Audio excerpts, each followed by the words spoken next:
Thank you so much for being here today, and we're looking forward to hearing about communication. All right, I'm gonna see if I can share my screen. Here we go. Can everybody see that? Uh, It's loading. there we There, go. I can see it now. Yeah. Oh, it's pretty. Okay. All right. Well, it's all about communication. What is communication?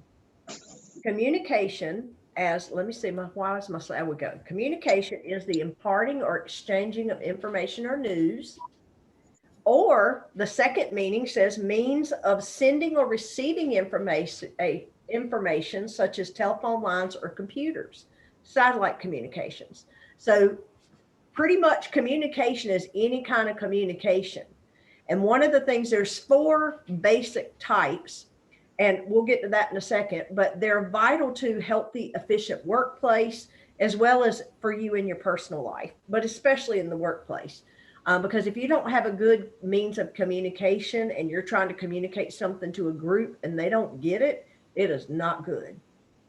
So the four types, and y'all, it cut off the the D on always come prepared, but anyway, whatever.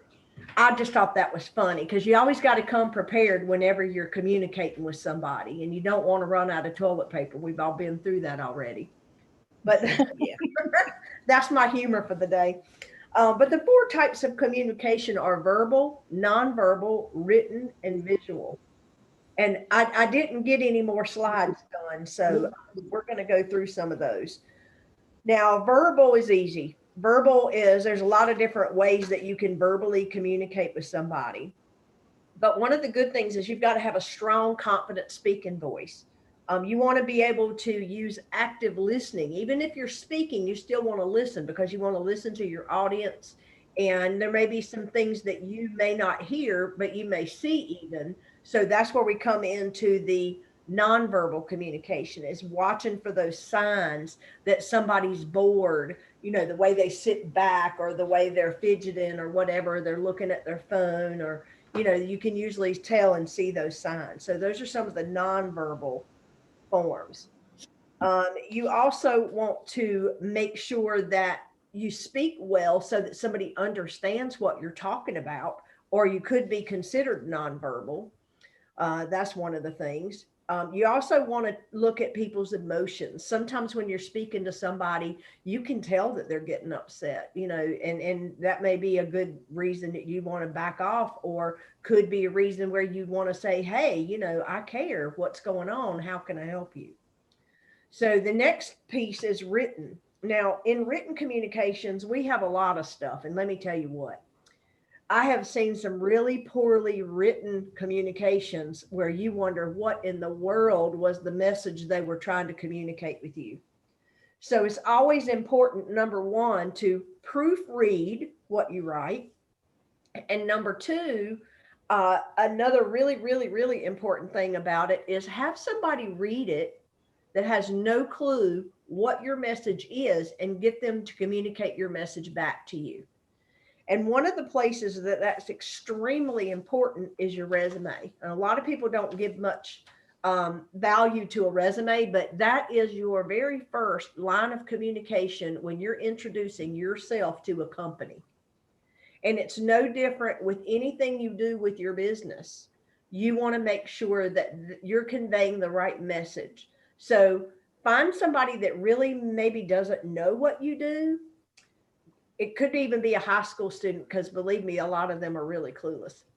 Get them to read what you do and get them to tell you what you do. And if they can't tell you, you didn't write it very well, and you need to go back and regroup and see what you're missing and where you're missing that. That's something I just did recently for my daughter-in-law for a position that she is applying for. We wanted to make sure that her resume read well to how the position read, so that whoever read it went, oh my gosh, she's a perfect fit for this job. And that is the message that you definitely want to convey anytime you're writing something like that.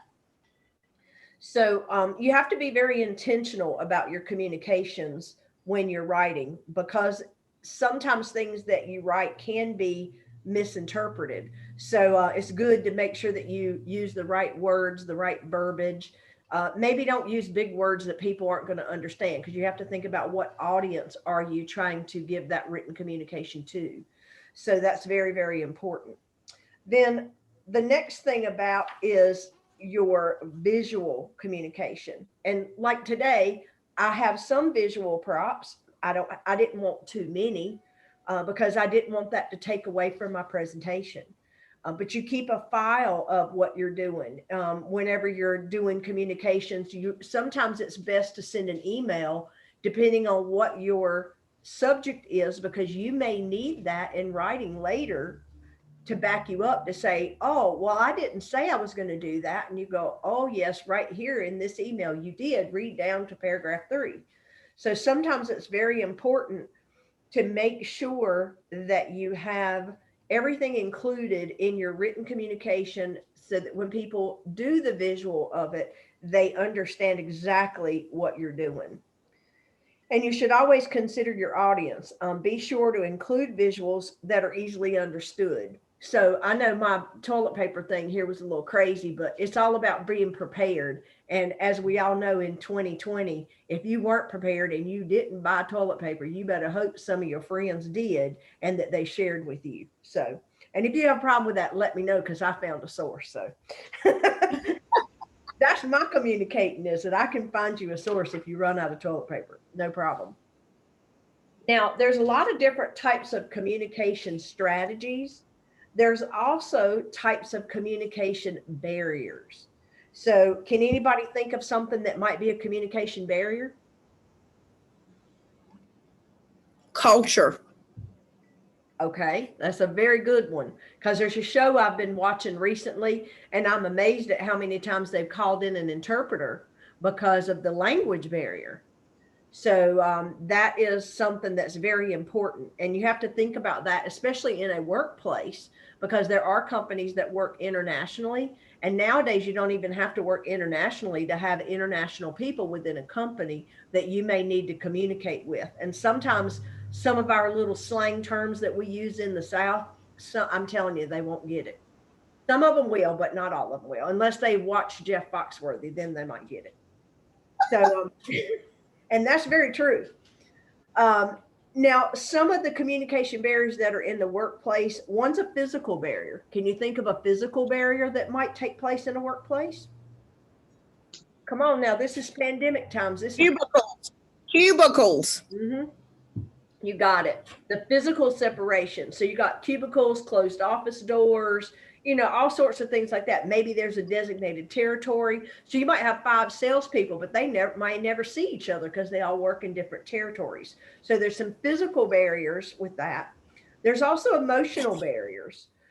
Emotional barriers are those that result from emotions that, like distrust or fear. And believe me, I felt those in the workplace before. So don't ever discredit those, because if you got a feeling, it's usually not wrong. And then, like I said, language barriers. Those are some of the ones that are come to mind right off. Now, there are things that you can do to improve your workplace communication too. And one of them is to be aware of your body language.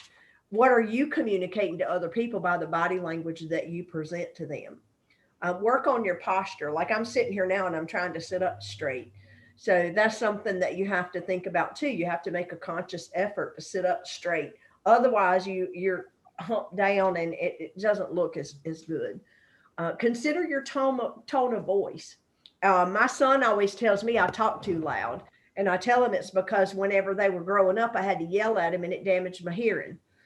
That's really not why, but it seemed like a good thing to tell him. You know what I mean? That's what I always told him, was if I hadn't had to yell so loud, I wouldn't be hard of hearing. So it was actually because I worked in a mill and didn't wear the hearing protection I was supposed to when I was young. One of the other thing is maintain eye contact, because I couldn't tell you how many times I've gone to a meeting and I'm talking to somebody and they're looking all over the place, or they're looking around, or they're looking at the wall. And I wonder if they're even hearing me at all, as far as what I'm talking to them about, if they're even getting it. And so that's something that's really, really important to pay attention to make sure when you talk to somebody that you make eye contact with them. Then there's active listening strategies like requesting and providing feedback. Like I've asked you guys some questions, using encouraging and small verbal comments. Try not to interrupt. And that's something that sometimes it's hard to do because you're so excited about talking to somebody and you can't wait to tell them something you want to tell them. And I have to say, I've had my own guilty times of that too. So one of the things I've learned to do is I'll sit on my hands, and don't tell me why that works, but it does. If I sit on my hands, I guess maybe I talk with my hands too much. It must be why that works for me. And then focus on what the other person is saying. I've always heard people say, listen to reply.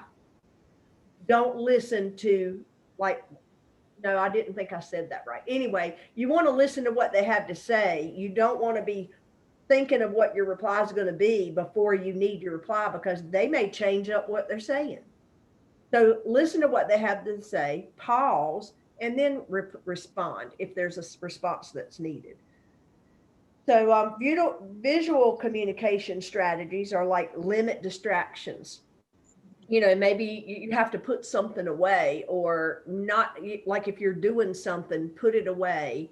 I crochet, but I have not figured out yet how can crochet work. That doesn't work for me.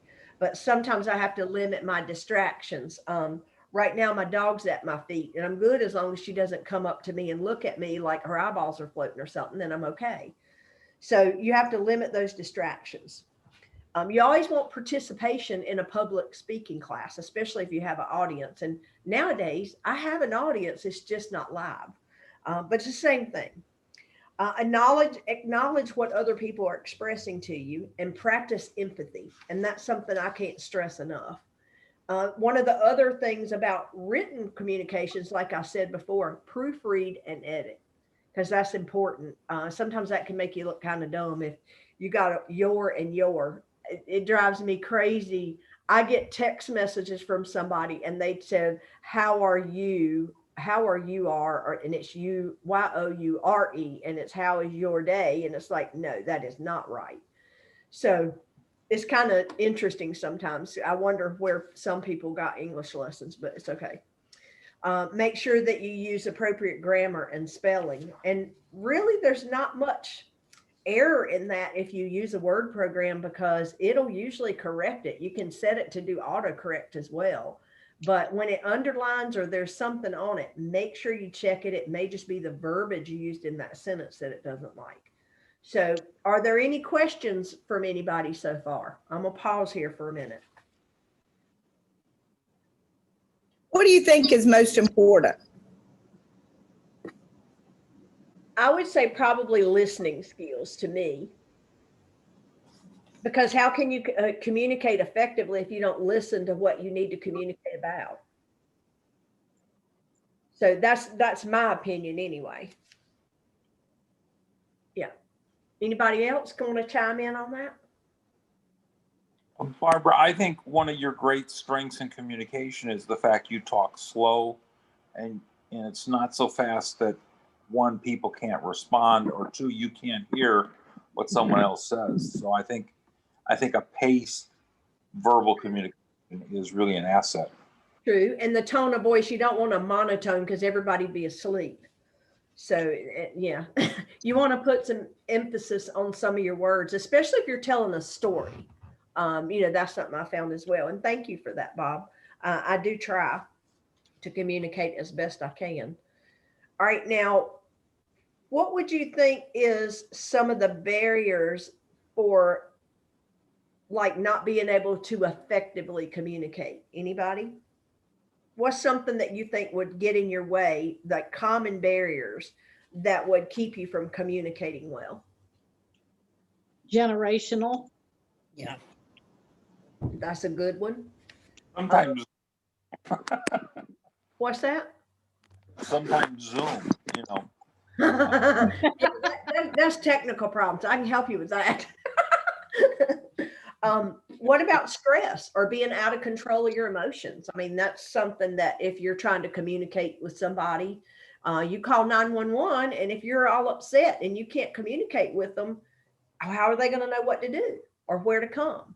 So, and that's an extreme case, of course, but that's something, you know, stress and out of control emotions. That's one of the times it's definitely going to get the best of you for sure. Your lack of focus. I couldn't tell you, I've been to seminars before and the speakers were very boring. So I ended up not really listening. And then they had a question and it's like, I don't know how to answer because I didn't understand the question because I just kind of tuned them out. And that does happen sometimes for people.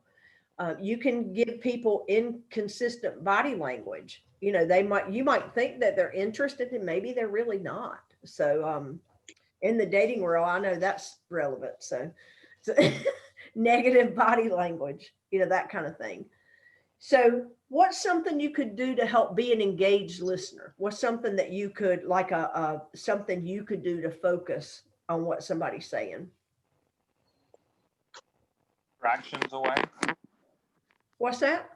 Put the distractions away, like cell phones or things like that. Right. And really listen to what they have to say. You know, that's the thing about it. They may really have an awesome message that you really need to hear. So that's one of the things that you should always do, and try to find something to connect with that person. Then that might help you be a better listener. Like, you know, maybe if you go somewhere and you see that they're a golfer, you find out they're a golfer, that's something you guys can talk about in common. So it makes you more interested in the person. Because I think sometimes if you're not as interested in somebody, you don't necessarily give them the credibility and you don't listen to what they have to say as if you have a connection with them. And it can be any kind of connection. Maybe you both have children, maybe you both have pets. So there's a lot of different things that you can connect with somebody on, just an emotional or a personal level, just to really get to know them better and to get more on their level and appreciate what they have to say. So, and it could be the subject. You know, I'm telling you, there are some subjects I understand that are very boring, very boring. All right. Let me see. Hold on. Let me flip a page. Keep your stress in check. That's one of the things you can do. Now, how's some ways, especially in a workplace? And I know with pandemic times, not everybody's working in an office right now. So what are some things that you can do to help you relieve the stress and keep that in check, even if you're at home and you're working in a home space? Anybody?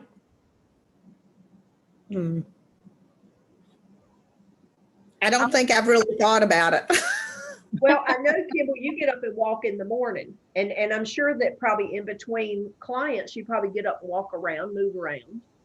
You know, so I think that's something that helps. Oh, I dance, I jump, I do all kinds of things in between clients to I shake everything off. Breaks up that monotony. It helps to relieve some of the stress.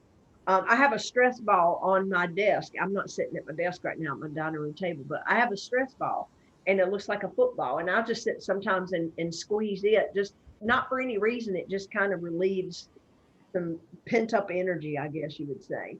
But just walking around, maybe doing some deep breathing, you know, if there's something you're upset about or really stressed about, that could help you just to kind of focus for a minute.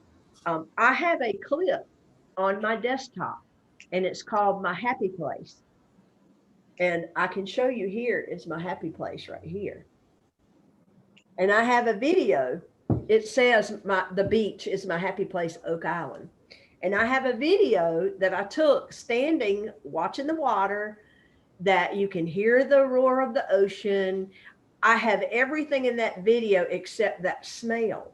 But when I was there capturing that video, that's one of the things that I closed my eyes and I really thought about and taking in that breath and that smell of what the ocean feels like and feeling that breeze on me.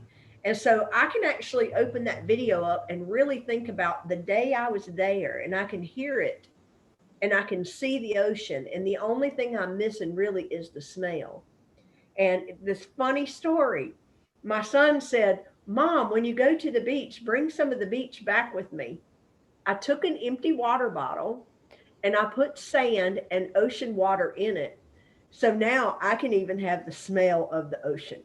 Oh, So he thought that was funny. And so, you know, but that's about the only thing I've ever thought about when I see that video clip of my happy place. So sometimes when I get really stressed or I just need to get away, I can't just go to the beach. It's too far just to hop over there, but I can sure play that video and have my 3 or 4 minutes of meditation and see that beach and feel that wind and that smell that ocean. And that's something, as a skill you just have to practice to get used to that, to kind of calm. And I've been practicing a lot more of that lately, believe me. Also look for humor in a situation. And medical people I've always been around have the sickest sense of humor, I can tell you. But there's a lot of people that will make a joke about something and they are not trying to be ugly or anything. Sometimes people relieve stress that way, is looking for the humor in something. Sometimes you have to be willing to compromise with people, or you can just agree to disagree with somebody. Depends on what your stress is and what it is that you're stressed about and that sort of thing. You can always be very assertive and assert yourself to try to make sure that you have clear communication, and don't boast, don't, make it a self-esteem kind of thing. But, sometimes you actually have to be a little bit more forceful with some people, especially if they're wishy-washy and they really don't even know what they're doing. So sometimes your communication skills can come into play to help minimize a disaster of something later. So anybody got any questions or anything to add in right here for now? Nothing? Come on. I don't know, where's the toilet paper? Huh? Where's I got toilet paper in the closet. If you need toilet paper, you just let me know. I got plenty of toilet paper. so I communicated that well and made sure that I had some. Well, we were just DJs and they had paper towels, but not toilet paper. Well, I can get anything. We have enough. I can get anything. I'm seriously considering installing a bidet. I saw that on TV the other day, and my son and daughter-in-law are getting ready to move back here from Japan, and they're seriously thinking about buying one and bringing it back for that reason. Because Japanese toilets are amazing. Yes. Well, I told them if they did, I told them that's what Mama wanted for Christmas. So we'll see if I get one. Yeah, Well, you can buy them here that are just like that. The big thing is the cost of getting it installed. But I will tell you that the toilets in Japan were my favorite part of Japan. My daughter-in-law put a picture the other day on Facebook. If you're friends with me, you might be able to see it. I don't know, or I might be able to send it to you. But she posted a picture of bathrooms in America, which were awful nasty, and then bathrooms in Japan that were sparkling with the bidet. And they really are like that. I mean, they even give you like hand sanitizer and all kinds of sanitizer in the public restrooms. And they did that before COVID. I mean, Japan is one of the most respectful, clean places ever. Because as soon as my son lands in the US, last time he came home, he's like, Mom, I can't believe how rude people are. I didn't even get off the plane because he didn't have his uniform on, but he's like, I can't believe how rude people are. But anyway. It will be a hard transition from Japan for that long to come back to the United States, because he will have forgotten exactly how rude people really are. Yeah. Yeah, I just hope he still drives on the correct side of the road, because they drive on the wrong side of the road over there. So I hope he does okay. He's got to get used to driving an American car again, that's for sure. They drive on the other side of the road. Yeah. Yeah, Not the wrong side. Well, he's been driving on the wrong side of the road. That's how they can always tell when somebody's new on the base, is when they're driving on the wrong side of the road. So it happens a lot. She sent me videos. It's kind of funny. All right. Well, one of the things that I didn't mention is that and when you're talking and doing your verbal communications, your nonverbal communication, is clarity too. That's another thing. Clarity, friendliness, confidence, empathy, open-mindedness, because I'm telling you what, and respect, because I couldn't tell you how many times I've worked in an environment where the men I worked with were very disrespectful, and it's not cool. It's just not cool. So that's something you always want to make sure you're being respectful to your audience. And it could be that you would say something. I had somebody tell me one time they got upset because I'm trying to remember how the phrase is. The word Jew was in the phrase, and it was something like, "Are they going to Jew you out of it?" or something like that. And somebody was offended by that phrase. I don't think I said it, but somebody in the group said something about Jewing you out of something, and somebody that was Jewish got offended. So that's something I've always made a very conscious effort of. And one of my biggest things is, especially if you're on the phone and you talk to somebody, don't assume they're male or female. Because in these days and times, I could not tell you how many women I've spoken to that have extremely deep voices. So I do not use sir and ma'am. I do not use those anymore. And I don't look at that as being disrespectful. It's just because it's like walking up to the lady that's not pregnant, that has a big belly, and says, "Oh, are you pregnant? When are you expecting?" Yeah. So there's just some things you learn not to do in communicating, because you don't want to communicate the wrong message. So how do you think that you could make your skills stand out? Anybody?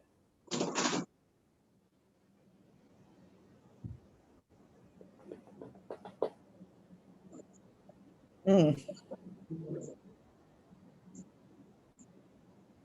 Well, I mean, I think the listening is probably the most important thing. I think when you read How to Win Friends and Influence People, like there's a story in there about this man who talked to this woman, and all he did was ask her questions. She never said anything at all to her about him.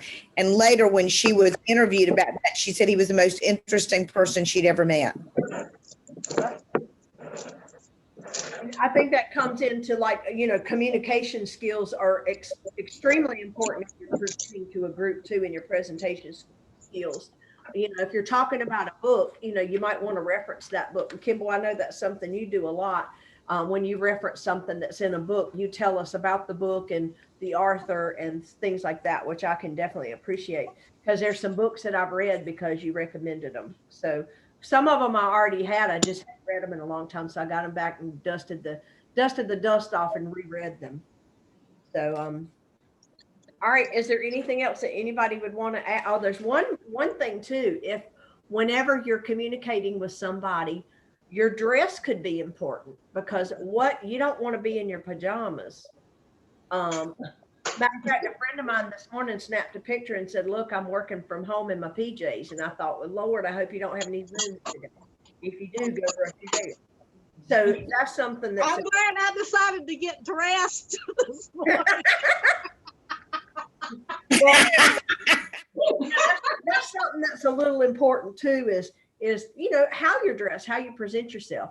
Because like if I'm having a work meeting with a client, I definitely don't want to be in my PJs. Even though I am working from home, I want to still look the part as if I would be actually in front of them, which I try to do. I had actually told Kimball that I may join this meeting in my PJs. And I was envious because she could still be in hers and I wasn't.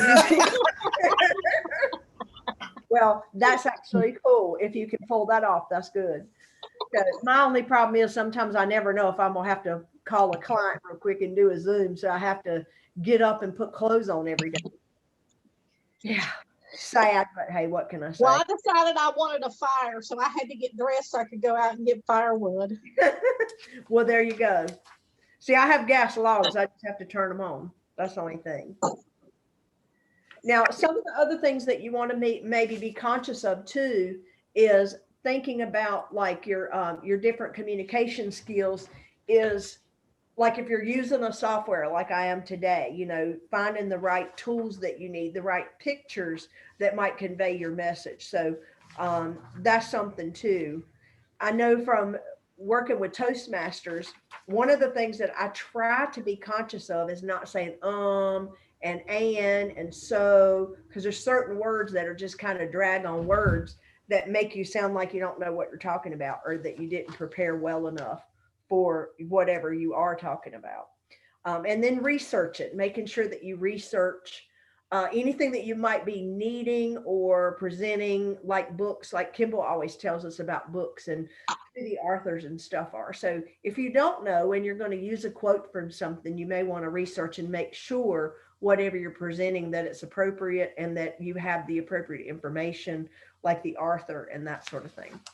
So that's all I've got, unless anybody has any questions or comments, or if you have any problems with communication, I can certainly help you. I got all sorts of phones. I got business phones, cell phones. I can help you with all sorts of stuff. So if you have communication issues, that's one thing I love to do, is help companies with their business to connect with the outside world. And that's what it's all about. And right now we're all in that little bubble together, trying to connect to the outside world, because the majority of us are working from home and working in our little bubbles. So, and even if you only have one phone, she's very different in that she has got some amazing options for that, and ways that you can have that business phone and then have it connected so that it rings to your cell phone, but you don't have to give your cell phone out. So you can create that separation. So even when you're working from home, and Barbara really is a gem. She knows this business. I mean, it seems like phones would be fairly simple, but there's a lot to them, and she is excellent for it. well, and one thing that I just started using, I love it. This little Bluetooth device right here connects to my desk phone for my business. My desk phone is a room away. It's over on my desk, but I can connect this to my ear. I open up a portal on my computer, on my laptop, and I can dial right from my laptop through that phone. And I love it. So I can copy and paste numbers, and then I can dial. And I just absolutely love that, because I have a Bluetooth in my ear all day and I'm not sitting like this. So, because I'd walk a little funny if I had to sit like that on a phone all day, because I do a lot of calls. So if you have any kind of struggles with communication, whatever it may be, I was an IT recruiter for 11 years, and believe me, I know the importance of communicating your resume. So I know about communication, believe me. I don't always do what I say I'm going to do, but I forget. But that's another one of those forms of communication. Make a list. And I do that a lot. I make lists. See, I make lists. Because when I'm sitting thinking, oh my God, I forgot to do blah, blah, blah. And so I write it down. So wherever I am, I always have a composition book or a piece of paper with me. And one of the keys is, like, when you do write your grocery list, don't forget to take it to the supermarket. But I do have one on my phone, but I try to put it on my phone as well, so that I don't leave it at home, because I'm real good at doing that. Real good. So does anybody have anything they want to add? And my information's on the screen if anybody wants to reach out to me, my phone number or my email. And it doesn't have a .com. It's actually exceed.technology. So it causes errors sometimes, but it works most of the time. Thank you, Barbara. I thought you did a great job. Well, thank you, Bob. That was a really nice presentation. Very nice. Very nice. Welcome. Well, there's a lot of ways to communicate or not. So, yeah.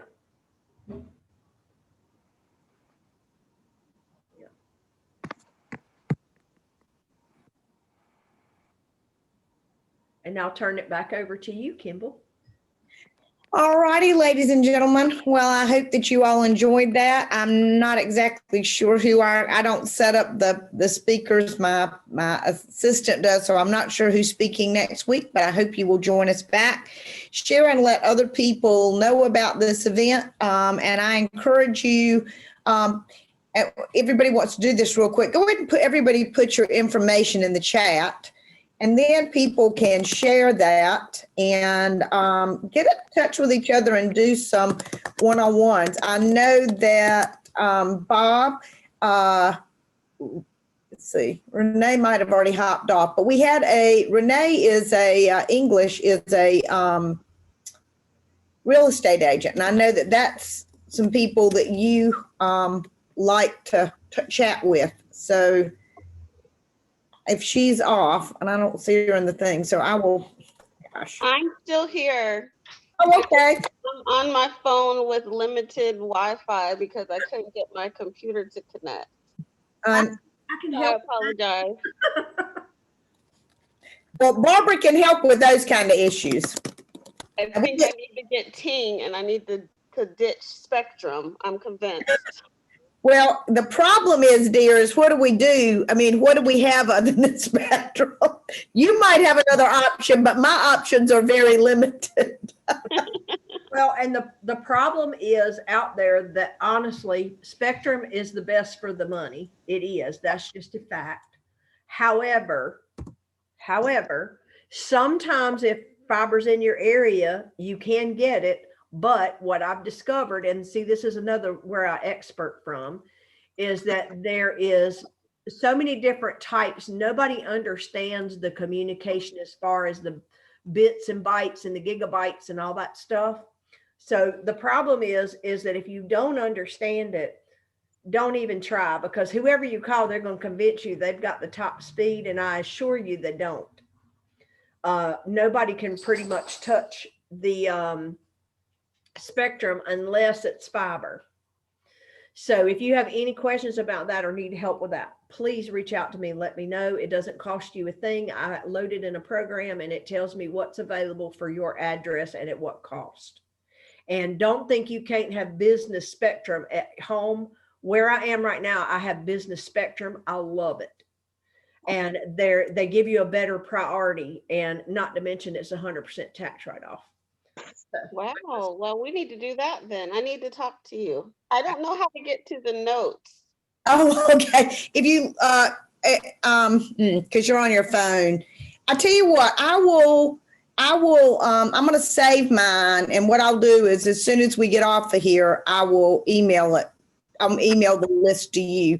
And Bob Fetzler is a home inspector, and he would like to talk with you too, I'm sure.